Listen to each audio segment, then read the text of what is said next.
Good morning mga kalaro. Ay narito na naman tayo para maglaro sa kusina ng ating tanghalian.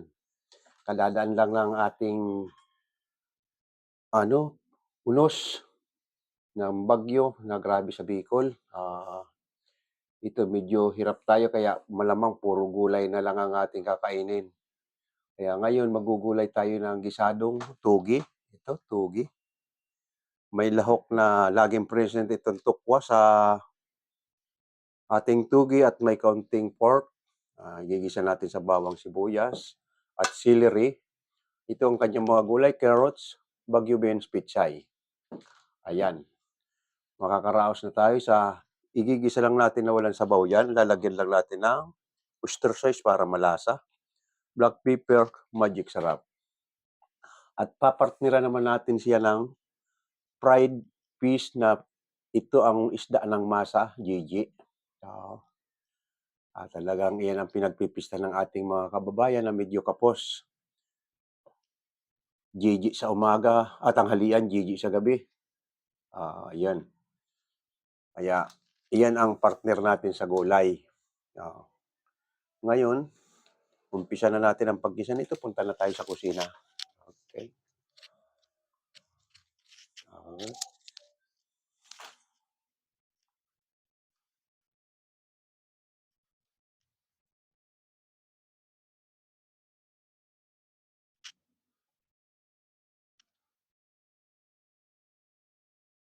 Pag pinasok.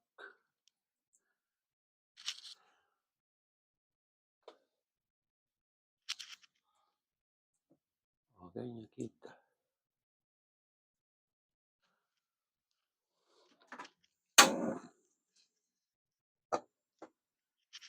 Ito. Wala kasing posisyon ng ating camera rito sa kusina ko ay medyo maliit yung aking kusina. Yan.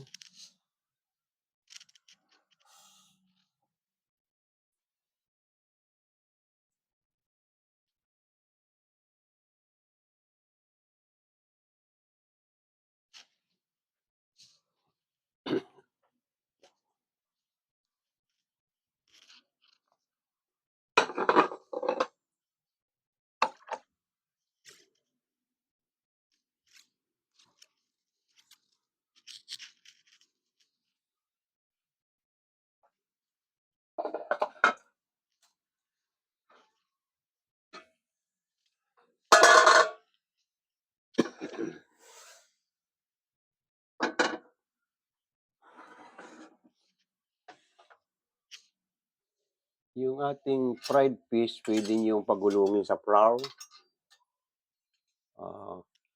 Pero pag nagtitipid, rikta na. Kasi bibili ka pa ng flour.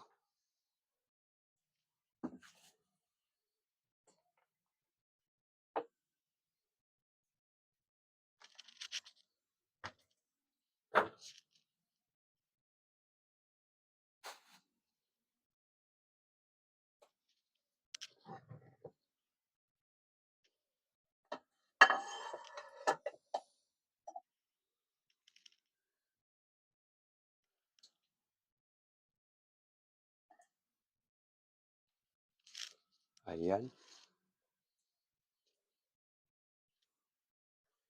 Ipisa natin ang bawang.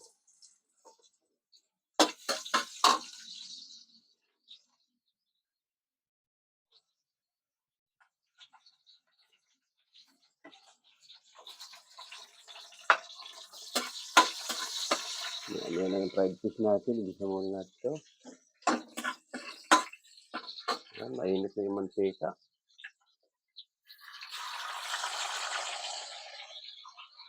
Good for 5 servings lang ang ginawa kong ito. Kaunti lang kami dito sa bahay. Nagluto tayo ng marami, hindi na mauubos. Kaunti lang ang niluluto ko.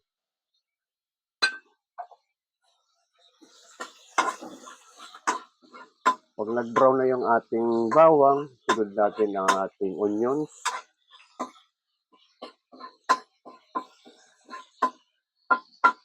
Ito. Ito Omar. Ayan. Habang inaantay natin yung ating isda,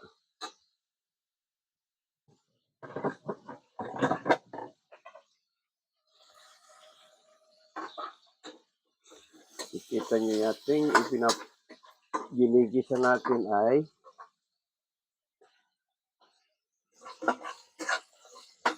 isunod natin yung pork at maninipis lang pagkahiwa nito para within 20 minutes luto.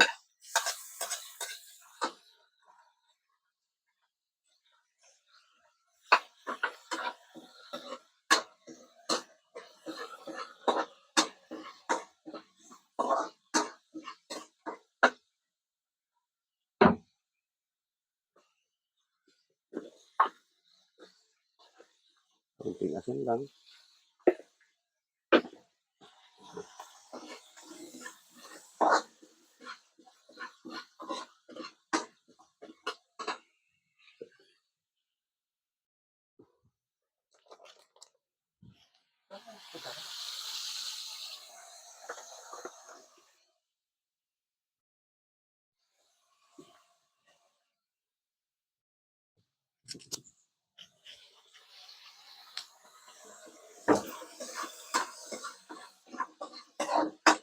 Lagyan natin ng black pepper.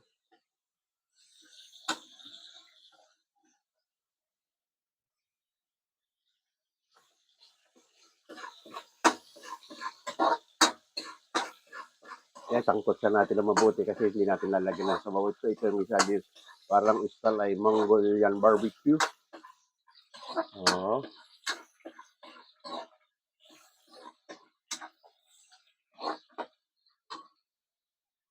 Isunod natin itong matigas na gulay, carrot at celery.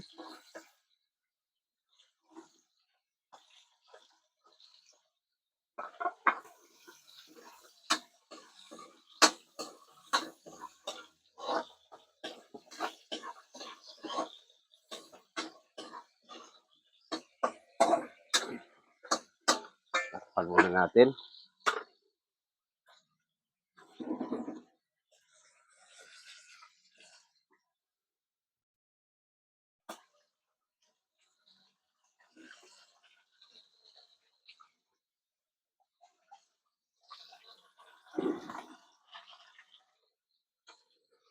Ang ating gulay, kung anong choice mo na panglahok na para magkulay green, pwedeng pitsay bagyo, kung ano mang gusto mong lahok, pwede lahok mong gulay rito. Marami mailalahok ang gulay dyan. Ayan.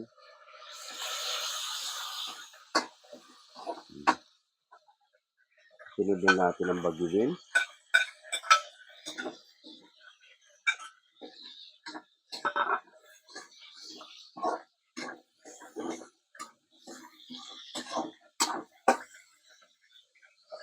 Takpan natin muli.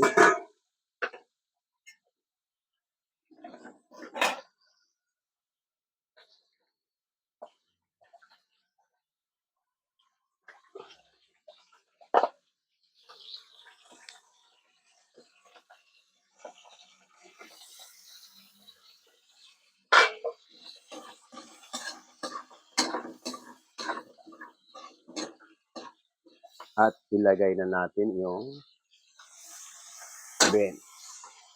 tugi.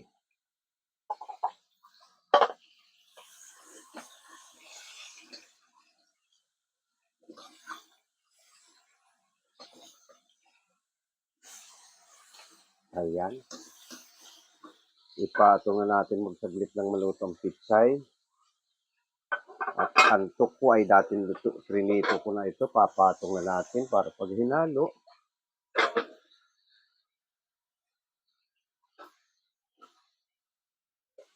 Takpan ulit natin.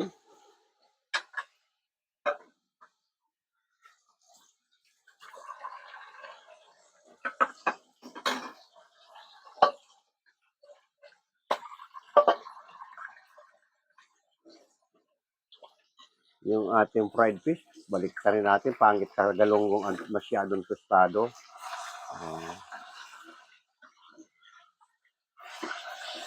Ayan.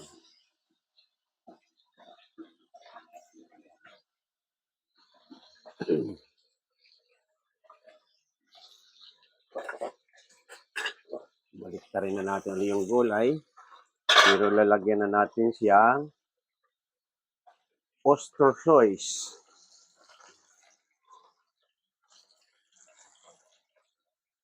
Oh. Yung isang ilang grams ba ito? Ay 150 grams. Half lang, kalahati lang lagay nyo. Pangit naman mas sobra at kaunting magic sarap.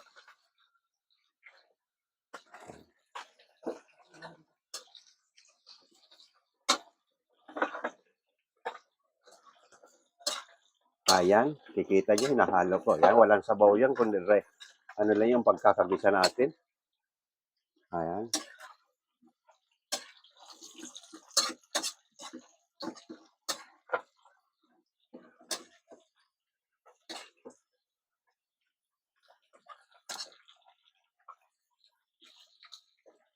Takpan muli.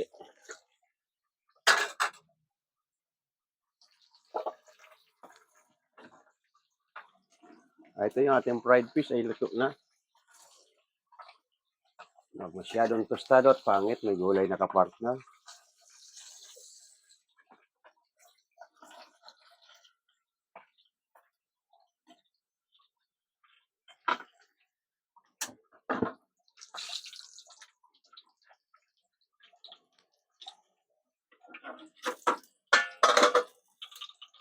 Ayan ang kalalabasan ng ating tuging gisado. Nagkaroon ng sabaw dahil siyempre yung mga gulay magkakaroon ng katas. So,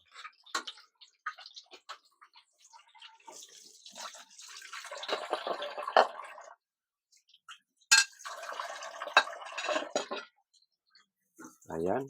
Pangit ang overcook ang gulay. Ayos na ayos ang lasa.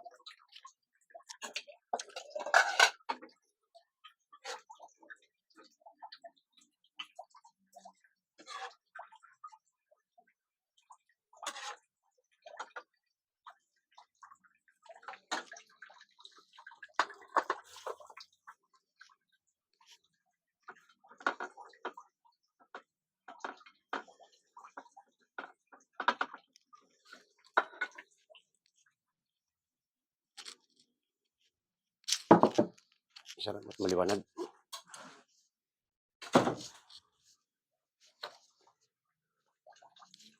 Doon na tayo sa dining uli.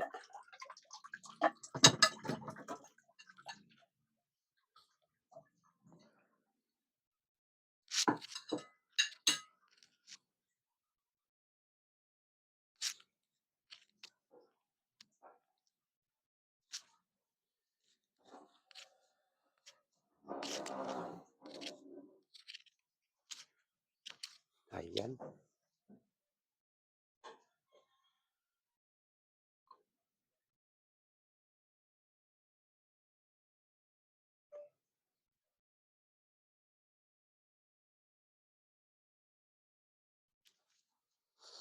Ito, tapos na ating pananghalian. Ito na ang ating finished product. Ito yung ating gisadong tugi. Ayan. Paparisan mo ng fried fish at kanin.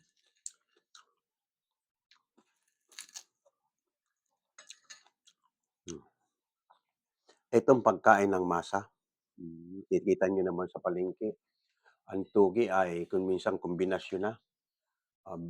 Huhugasan mo na lang, nandun na lahat ang lahok. May carrots na kung ano pinaghihiwa nila.